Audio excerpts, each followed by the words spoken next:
Kalaulah hidayah ini harus Allah pilih dengan orang-orang yang kuat, maka masih banyak yang lebih kuat daripada kita. Kalaulah hidayah ini Allah pilih harus orang-orang yang kaya, maka masih banyak orang yang lebih kaya, berharta daripada kita semua. Demikian juga kalau harus orang yang berpangkat, maka masih banyak orang yang berpangkat dibandingkan kita rakyat biasa. Tetapi yang namanya hidayah ini Allah berikan kepada siapa yang dikehendakinya. Maka mudah-mudahan sampai akhir hayat kita orang-orang yang senantiasa istiqamah dengan agama, kemudian kita meninggalkan dunia dalam keadaan husnul khatimah. Jadi kata Allah, qul ya ibadiyalladzina asrafu ala anfusihim, wahai hamba-hambaku yang banyak buat dosa. Karena tidak ada kita ini tidak punya dosa, pasti ada dosa. La taqnatu min rahmatillah, jangan berputus asa dari rahmat Allah. Allah akan ampuni dosa-dosa kita. Salah satu cara agar dosa kita diampuni selain salat 5 waktu, maka duduk dalam majelis-majelis agama itu mengampunkan dihapusnya semua dosa-dosa kita. Kata Allah, kata Rasulullah sallallahu alaihi wasallam dalam hadis-hadis sahih, majelis ilmu adalah majelis pengampunan dosa. Satu ketika seorang sahabat masuk dalam majelisnya Nabi sampai selesai. Setelah itu dia pergi. Maka kata Rasulullah kepada semua sahabat yang duduk dalam majelis, saksikanlah bahwa orang itu tadi sahabat kalian, dia sebenarnya tidak sengaja untuk datang duduk, hanya kebetulan singgah duduk dalam majelis sebentar. Maka saksikanlah dosa sahabatmu itu dihapuskan oleh Allah Subhanahu wa taala. Belum lagi saudaraku yang berbahagia, orang yang datang ke masjid mendapatkan man masya'a ilal masjid, itu mendapatkan pahala haji dan umrah yang mabrur wa makbul. Insyaallah kita dapatkan semua. Sebelum kita ngopi-ngopi, sarapan, kita lanjutkan dari bacaan-bacaan hadis kita. Kali ini saya baca, agak ngantuk saya memang. Spanyol masuk final. Amin. Sudah selesai. Amin. Ya tinggal yang Argentina lagi. Jadi yang penting jangan sampai kita lalai. Jadi kalau Piala Dunia ini ada satu di hadis sahih, itu Nabi berjalan di satu Bani Aslam. Bani Aslam itu jago memanah. Sementara Nabi lewat, maka Nabi lihat ada perlombaan. Jadi Bani Aslam ini mau cari siapa yang paling hebat. Seperti siapa yang paling bagus azannya, nanti diangkat jadi muazin, begitulah. Maka Rasulullah sempat stop. Bahkan kata Rasulullah, lanjutkan, kalian ini adalah keturunan-keturunan Bani Ismail yang hebat memanah. Sampai-sampai Nabi sampaikan, saya pilih yang ini. Karena sempat Nabi sesaat, Nabi lihat ada satu tekniknya agak bagus, artinya cocok sama Nabi. Ini agak bagus tekniknya. Maka kata Nabi, saya pilih yang ini. Akhirnya semua sahabat lepas itu panah. Kenapa kalian tidak lanjut? Kami tidak mau lanjut, apa Nabi memihak? Masa tidak pihak kami, katanya. Maka apa kata Nabi dari lisan yang suci? Maka al-an ma'akum kullukum. Kalau begitu sekarang saya menonton, tapi saya memihak kamu semua tanpa terkecuali, kata Nabi. Jadi ada sahabat yang agak cemburu. Ini Nabi memihak kepada yang satu. Jadi itu fitrah. Demikian kira-kira. Tapi ini bukan dalil kita harus menonton terus. Syaratnya jangan sampai lalai. Mau olahraga harus tutup aurat. Kemudian niat untuk kuat ibadah kalau sehat. Jadi saudaraku sekalian yang berbahagia, pada pekan yang lalu kita sudah sampai ke rukun yang ke-8 dari rukun salat, Jadi rukun salat ini kalau ada satu yang kita tinggalkan, maka sembahyang kita batal. Sembahyang kita tidak sah. Nah, maka yang kesembilan itu kita sudah sampai di sujud. Jadi seperti mana juga ruku, seperti mana juga i'tidal, apabila kita tiba-tiba ada langsung ruku, kemudian dia tidak sujud, langsung tahiyat, kemudian salam, maka sembahyangnya tidak sah, harus diulang. Dan itu jumhur ulama sepakat, tidak ada ikhtilaf, perbedaan pendapat di kalangan ulama sebagaimana hadis-hadis Nabi. Karena sujud di dalam salat itu perkara yang wajib, rukun, harus dilaksanakan. Persoalannya secara masail, bagaimana seandainya namanya biasa kita umur sudah 50-an ke atas, kadang lebih banyak lupa. Tiba-tiba sujud, setelah itu hanya satu kali langsung bangkit atau langsung tasyahud. Kalau masih kita duduk tasyahud, maka jumhur ulama 4 mazhab, maka kita harus tambah sujudnya. Tapi kalau sudah posisi berdiri, maka rakaat itu tidak dihitung. Jadi rakaat itu tidak dihitung. Jadi kita tidak batalkan sembahyang, tapi rakaat yang tadi tidak dihitung, sebagaimana lalu penjelasan kalau kita tinggalkan ruku sama yang lalu. Jadi tiba-tiba kita habis Allahu Akbar, tidak sempat ruku, langsung sujud, maka rakaat itu tidak dihitung, harus ditambah lagi rakaat, satu rakaat, tapi tidak usah keluar dari sembahyang. Tidak usah keluar. Jadi kalau orang berilmu dia kuat, ada pondasi. Kalau tidak ada ilmu kita bingung. Jadi pelan kita. Berimbang mau lanjut atau tidak. Nah, tapi kalau kita sudah ada pengetahuan kuat, itulah yang Allah bilang wa ulul ilmi qa'imam bil qisti. Orang berilmu itu kuat pondasinya, kuat prinsipnya. Nah. Jadi saudaraku sekalian yang berbahagia, yang persoalannya adalah yang mana itu sujud. Dalam satu hadis sahih an Ibnu Abbas radhiyallahu anhu, qala Rasulullah sallallahu alaihi wasallam, umirtu an asjuda ala sab'atin a'zumin ala jabhatin, satu, kemudian wa asyara biyadihi ila anfihi, tiga, wal yadaini, lima, wa rukbataini, tujuh, wa atrafal qadamaini, enam, lima, wa atrafal qadamaini, muttafaqun alaih. Jadi 7 anggota. Hadis ini diriwayatkan oleh Imam Bukhari. Jadi saudaraku sekalian, Rasulullah bersabda bahwa aku diperintahkan bersujud di atas 7 anggota tubuh. Yang pertama jabhatin, yaitu apa namanya? Jidat atau apa itu? Jidat. Nah, itu satu. Kemudian ini sudah sekaligus hidung. Jadi jangan kita paksakan sujud, paksakan hidung kena di lantai, karena tidak semua kita hidungnya tinggi. Apalagi seperti saya pesek, nah bisa kita paksakan. Jadi makanya tidak ambil standar hidung. Andai kata Nabi ambil standar hidung, ini luar biasa, sulit kita orang-orang pesek. Apalagi saudara-saudara kita yang memang etnisnya pesek. Jadi pasti dia paksakan. Jadi standarnya adalah jidat. Jadi kalau memang kena hidung, ya orang-orang tinggi hidungnya ya kena hidungnya. Wal yadaini, kemudian kedua tangan.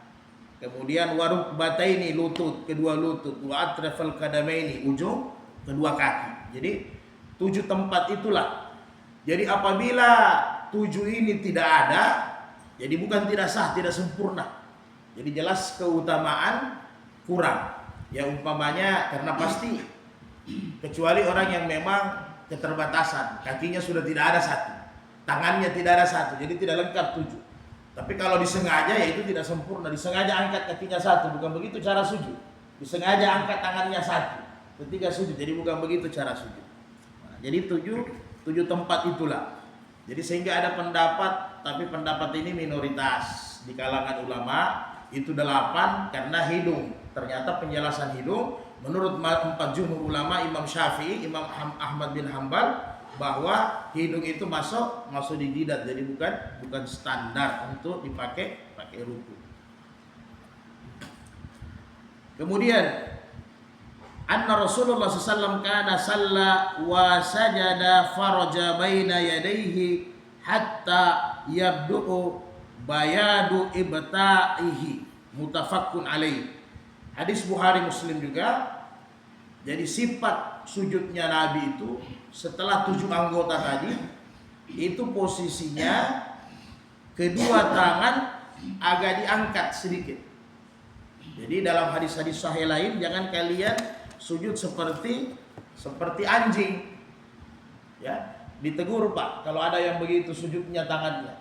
Jadi mungkin dipraktekkan Pak. Iya, betul Ustaz.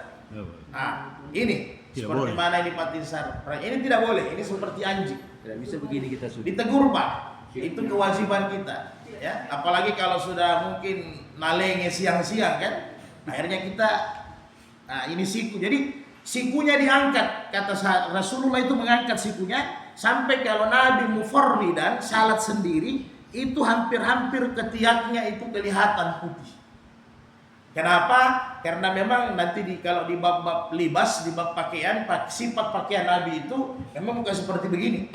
Sifat pakaian Nabi itu anak kucing bisa masuk di pergelangannya Nabi. Itu jadi anak kucing, karena pernah Nabi sujud itu kucing bisa masuk.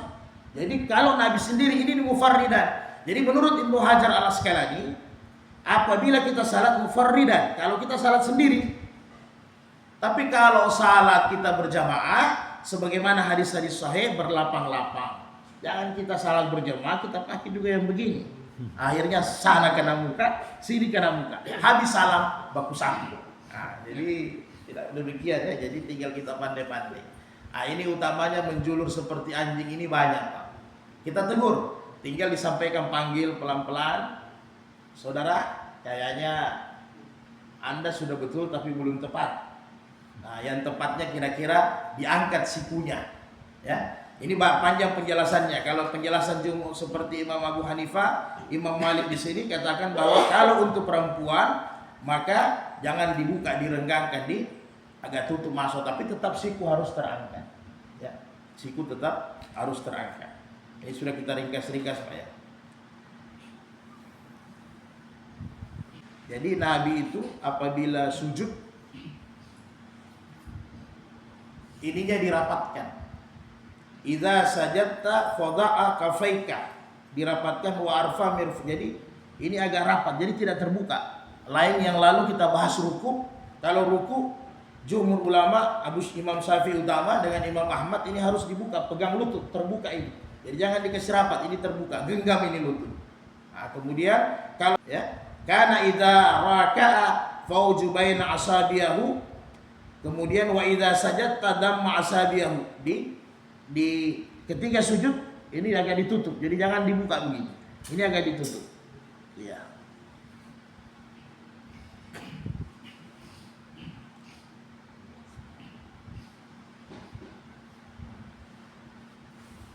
Kemudian an Ibnu Abbas zikirnya radhiyallahu anhu anna Nabiy sallallahu alaihi wasallam kana yaqulu baina sajadataini Allahumma ghafirli warhamni wahdini wa'afini warzuqni.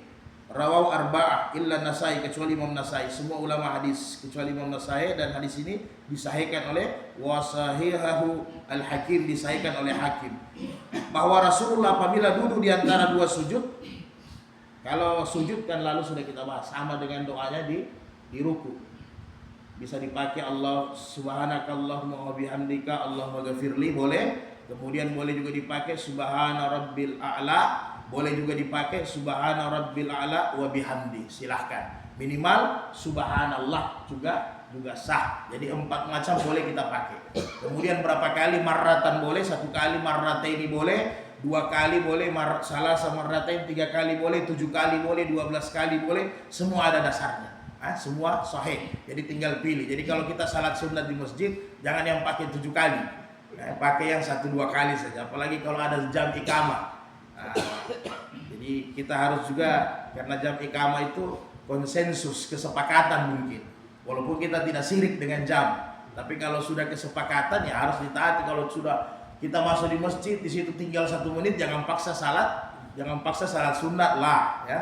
Kalau sudah biasa nanti boleh dikada. Minimal kata Imam Malik yang lalu sudah kita bahas di Al-Muwatta, cukup subhanallah walhamdulillah wala ilaha illallah Allahu akbar, itu sudah boleh untuk tahiyatul masjid. Yang bisa dipakai selain untuk duduk, jadi ketika sujud, duduk di antara 2 sujud, Allahumma ghafirli, ya Allah ampuni saya, warhamni, sayangi saya. Dan ini saya sampaikan, salah satu cara kata Imam Mazhab supaya kita khusyuk dalam salat, semua arti dalam salat itu zikirnya harus kita tahu supaya kita khusyuk. Jadi jangan sampai kita tidak tahu, hanya lapas-lapas begitu saja. Ampuni saya, sayangi saya, wahdini, berikan saya petunjuk, wa'afini, berikan saya kesehatan, warzuqni, berikan saya rezeki. Di hadis Hasan yang lain, Allahumma ghafirli warhamni wajburni, jaga saya, wahdini wa'afini wa'afwanni, beri saya kesehatan, maafkan saya. Jadi boleh semua dipakai. Kemudian di hadis yang lain, inna Nabi sallallahu kana yaqulu, ini yang ada juga di Tarjim Muhammadiyah ya. Inna Nabi sallallahu alaihi wasallam kana yaqulu baina sajdataini, adalah Nabi sallallahu apabila duduk di antara 2 sujud. Ini hadis riwayat Imam Ahmad dari Hudzaifah al-Yamani, maka Rabbi ghafirli, Rabbi ghafirli. Nah, ini juga boleh dipakai. Jadi ini untuk salat sunnah. Jadi duduk di antara 2 sujud boleh dipakai Rabbi ghafirli, Rabbi ghafirli. Di hadis riwayat yang lain Allahumma ghafirli, Allahumma ghafirli juga boleh. Simpelnya agama. Artinya ampuni saya Allah, ampuni saya Allah. Timbul pertanyaan, bagaimana kalau seandainya hanya Allahumma ghafirli? Maka Imam Syafi'i jawab, sah sembahyang. Jadi syarat duduk di antara 2 sujud minimal Allahumma ghafirli atau Rabbi ghafirli, Rabbi ghafirli, itu sudah sah salat kita ya. Jadi pakai saja variasi-variasinya. Jadi sekali-kali supaya semua hadis-hadis Nabi, hadis ini sunnah, semua sunnah Nabi kita amalkan. Jadi bukan dikasih kontra, bukan dikasih hadis-hadis Nabi kita kasih jadi perselisihan, tapi justru supaya banyak hadis-hadis Nabi, sunnah Nabi nanti di hari kemudian yang kita amalkan. Itu manfaatnya. Nah, kemudian yang paling banyak persoalan terakhir ini, saya bacakan hadisnya mengenai turun. Ini kan banyak persoalan. Turun ketika sujud, apakah tangan dulu baru lutut dulu? Ini banyak persoalan, apalagi kalau di media sosial. Itu juga biasanya literasinya tidak terlalu lengkap. Ada yang fanatik, ya sudah, oh ini yang paling afdal, ini yang paling benar. Jadi saya tidak melihat Imam Mazhab, tidak melihat mutaakhiri ulama sekarang. Jadi kita melihat sahabat Nabi, yang mana sahabat Nabi bilang raaitu Rasulullah SAW, saya lihat Nabi, hanya versinya beda. Nah, jadi satu hadis ini yang pertama lutut dulu. Nah, ini yang dipakai Imam Syafi'i, dipakai Imam Ahmad, dipakai Imam Hanafi. Kenapa? Gerakan anggota tubuh yang 7 itu teratur. Kata Imam Syafi'i, kata Imam Ahmad, itu sudah teratur. Begitu juga ini pendapat Umar bin Khattab. Jadi ini pendapat Umar bin Khattab, bukan pendapat Imam Syafi'i sebenarnya. Nah, jadi menurut Umar bin Khattab yang dia lihat sama Nabi, itu gerakan sembahyang teratur yang 7 tadi. Jadi turunnya juga harus teratur. Turunnya apa? Kalau turunnya dari kedua kaki, kedua lutut, kemudian kedua tangan baru jidat. Jadi teratur dia. Kalau naik, kata Imam Syafi'i menurut Umar bin Khattab, kalau naik dari jidat, kedua tangan, lutut, kaki terakhir. Jadi begitu posisinya. Memang Imam Syafi'i ini rapi orangnya. Cara wudunya juga tertib, itu rapi Imam Syafi'i. Kalau Imam Malik bilang kalau wudu dari, kan ada riwayat dari Ali bin Abi Thalib. Ali bin Abi Thalib itu yang dipakai Imam Malik, wudunya dia kepala dulu dibasuh, baru tangan. Jadi jangan heran nanti kalau kita pergi di Maroko atau di mana, di Aljazair, kita kaget. Kenapa ini ada orang wudhu, dia basuh dulu kepala baru kedua tangan. Itu ada yang dipraktekkan Ali bin Abi Thalib. Begitu cara wudhunya. Tapi Imam Syafi'i tidak. Imam Syafi'i dia pakai cara wudhunya Utsman bin Affan. Nah, dia pakai cara wudhunya Utsman bin Affan dengan Abu Hurairah. Hanya Abu Hurairah kalau Utsman batas siku, kalau Abu Hurairah batas batas ini. Nah, kemudian kalau Utsman bin Affan batas Ka'bain 2 mata kaki, kalau Abu Hurairah batas betis. Itu Abu Hurairah. Ditanya Abu Hurairah, diprotes.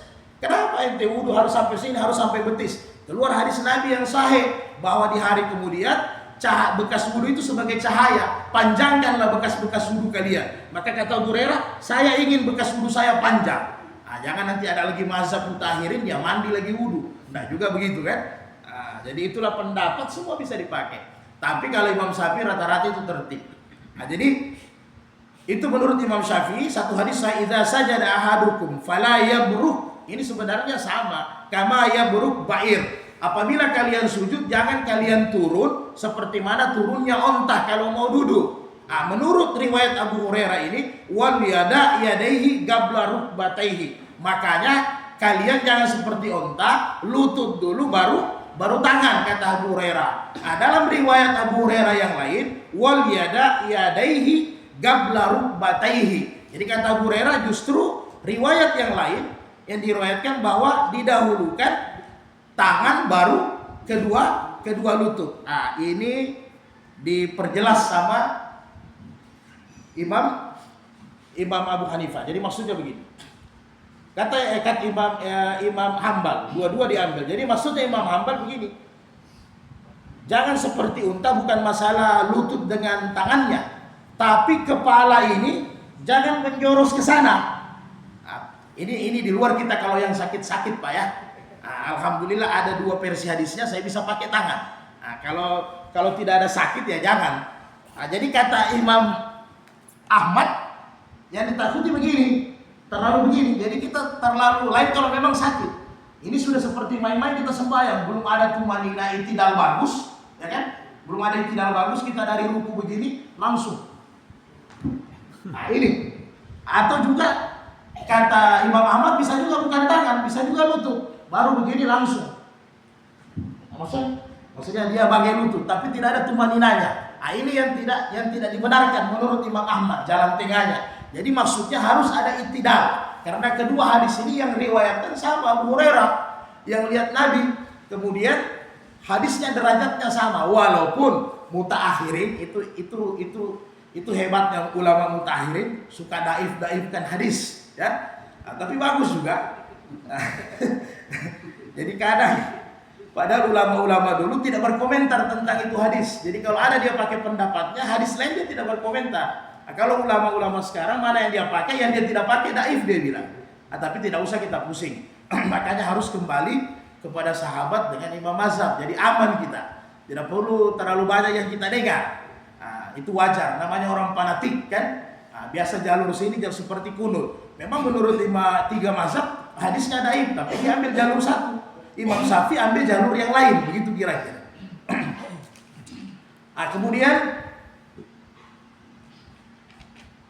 mana yang beli abdal? Tidak ada yang lebih abdal. Yang abdal yang lakukan, yang tidak abdal yang tidak sembahyang. Jadi kesimpulan ulama mazhab Imam Syafi'i, Imam Hanafi, Imam Ahmad yang mengatakan Imam Syafi'i dengan Imam Hanafi lutut dulu baru tangan, seperti yang dilakukan Umar bin Khattab. Itu yang dilakukan sahabat Umar bin Khattab. Kemudian yang kedua, menurut Imam Malik tangan dulu baru lutut, tapi dengan catatan harus tu'maninah, ya. Dengan catatan harus tu'maninah, tidak langsung. Jadi Imam Malik bilang tangan dulu baru lutut. Kemudian yang ketiga, menurut Imam Ahmad boleh tangan dulu, boleh lutut dulu. Yang penting ada standar tu'maninah. Itulah pendapat. Dan lu tangan dulu baru lutut itu pendapatnya sahabat Ibnu Umar radhiyallahu anhu. Jadi bayangkan sahabat, bapak dengan anak bisa beda, Pak. Ini bapak dengan anak bisa beda. Nah, walaupun nanti Abu Hurairah ini sama Ibnu Umar. Jadi Abu Hurairah 2 hadis yang dia riwayatkan, tapi Abu Hurairah pakai lutut dulu baru tangan. Tangan dulu baru lutut seperti Ibnu Umar. Umar bin Khattab pakai lutut dulu baru tangan. Jadi bayangkan satu rumah saja, anak dengan bapak itu bisa beda. Jadi jangan heran sekarang kalau pilihan politik, pilihan apa saja, kadang satu rumah itu beda. Jadi ini pilihan agama saja antara bapak dengan anak itu bisa satu sebeda karena semua ra'i itu saya lihat Nabi, sami itu saya mendengar. Yang paling utama ya ra'i itu. Saya lihat Nabi begitu di lain waktu Memang Abu Hurairah lihat Nabi begitu. Artinya ternyata kedua-dua ini semua pernah Nabi lakukan. Jadi itulah variasi ibadah, makin banyak sunnah Nabi yang kita kerjakan, saudaraku. Jadi jangan jadi pertentangan nanti. Oh tidak betul ini. Memang hadisnya ada dua. Nanti bisa kita cek kalau di riwayat Ahmad itu juz 2 di Musnad Imam Ahmad hadis 381. Kemudian kalau di Abu Daud itu hadis 838. Di hadis Tirmizi 267. Memang teks hadis begitu. Ya, sama-sama dari awal. Jangan seperti onta turun, tapi ujungnya yang beda. Satu ujungnya wal yada yadaihi gabla rukbataihi, yang satu wal yada yadaihi gabla rukbataihi. Jadi ujungnya yang beda. Satu lutut dulu, satu tangan dulu. Sehingga Imam Ahmad mengambil kesimpulan harus tumainina, tidak boleh langsung. Jadi siapa langsung tumainina hilang, salatnya tidak sah. Nah, jadi jangan nanti karena sudah lama kita pakai pendapat satu ulama yang kita pakai tangan dulu atau lutut dulu, sehingga kita bilang antum salah ulang, batal ente punya salat. Jadi tidak demikian. Jadi juga bisa kondisional. Iya, ya kira-kira begitu. Kalau yang orang tua mungkin tangannya dulu. Iya. Kalau anak-anak yang masih segar-segar lututnya ya lututnya dulu. Iya. Oke. Kira-kira begitu. Jadi tinggal kita kondisionalkan ya. Masih banyak ini, tapi saya rasa intinya sudah itu rukun yang ke-9 adalah sujud.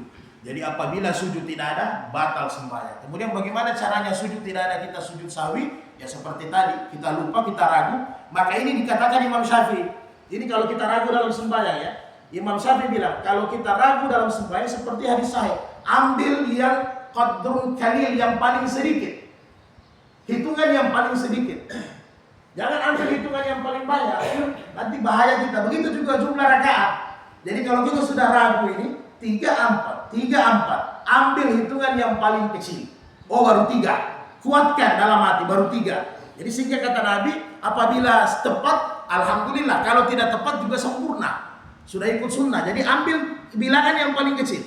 Jadi ketika kita duduk di antara dua sujud, kita ada ragu. Kaza ini satu kali marah satu kali atau 2 kali, 1 kali 2 kali. Ambil ketetapan baru 1 kali, maka kita tambah lagi 1 kali. Jadi jangan suka ambil yang sudah cukup, nanti bahaya. Kenapa? Kalau betul-betul kurang ya kurang. Nah, jadi kita ambil yang paling kecil. Demikian juga bacaannya. Jadi saya harap bisa kita variasi. Jadi boleh kita pakai subhanakallahumma wa bihamdika Allahumma ghafirli sekali-kali. Boleh kita pakai subhana rabbil ala, boleh dipakai subhana rabbil ala wa bihamdi, boleh dipakai subhanallah. Begitu juga 2 di antara sujud, boleh sekali-kali dipakai Allahumma ghafirli warhamni, boleh juga Allahumma ghafirli warhamni warzuqni wahdini, boleh juga dipakai ditambah wa'afini wa'fuanni, boleh juga paling sedikit Allahumma ghafirli atau Rabbi ghafirli. Itu juga sudah sah kita punya ibadah salat. Demikian saudara-saudaraku sekalian, mudah-mudahan ada bertambah kecintaan kita kepada ibadah salat. Ibadah salat ini adalah kebutuhan kita. Harus mengalahkan makanan. Apabila tidak makan kita lapar, kita gelisah. Beginilah orang-orang mukmin dalam menegakkan salat 5 waktu.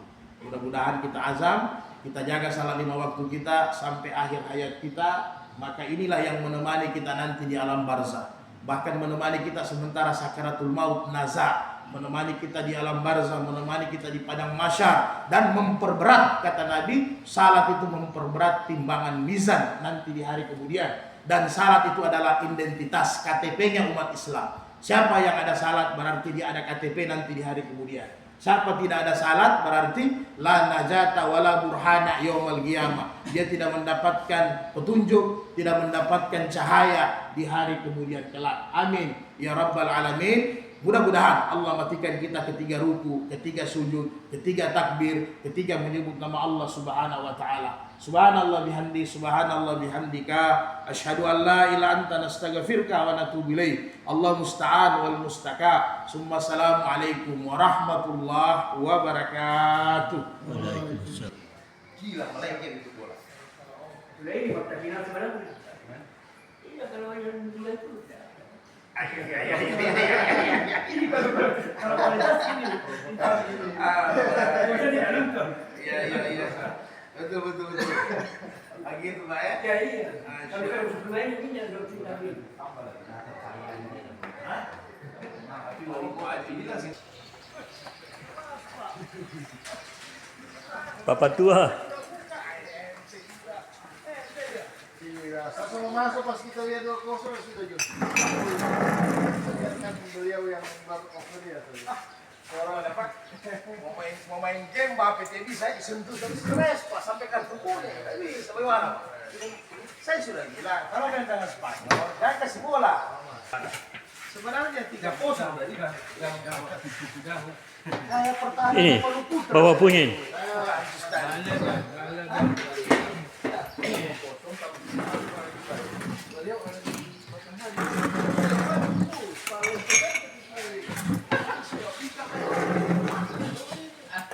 Masuk dari 2-0.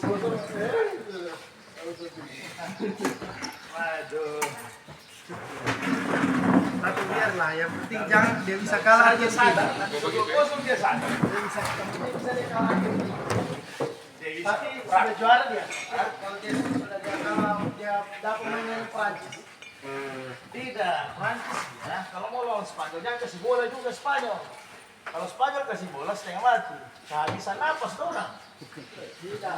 Soalnya Prancis saya lihat Piala Deni. Dan Piala Deni tidak dia bola. kejar. Hah? Dia kejar juga anunya. Kasih biar saja. Kasih biar orang anu bola sebenarnya. Oh, ada Dodi di situ. Aku datang nonton, aku sudah siapkan kopi. Oh. Ini Prancis.